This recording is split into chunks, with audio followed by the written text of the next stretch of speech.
100 ধরে না, আগে সামনে দেখেন, তারপরে আমাদেরকে দেখেন। সামনে। ওকে ফাইন, ঠিক আছে। Very nice. সিরিয়াসলি এটা কি মহাস্থানগর ভাই?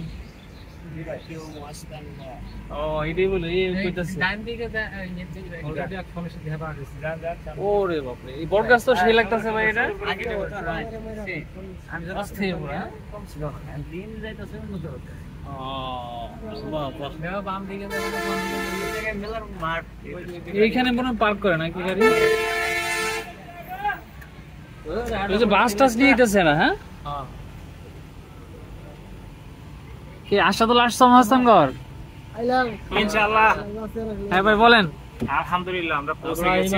কার কি ফিলিংস, কার কি অনুভূতি মহাস্থানগর এসে বলেন, শেয়ার করেন। বাংলাদেশের একটা দর্শনীয় স্থানে এসে পৌঁছালাম আমরা সবাই। আচ্ছা আচ্ছা, খুবই ভালো লাগলো। এখনো তো দেখতে পাই নাই, দেখার জন্য মানে অনেকটা উদ্গ্রীব হয়ে বসে আছি। এখন আমরা নামবো, নেমে তারপর জায়গাটা সুন্দরভাবে দেখবো, জানবো, আর সবাই মিলে আনন্দ উল্লাস করবো। এটা হচ্ছে পার্কিং সেন্টার মনে হয় এটা। হ্যাঁ।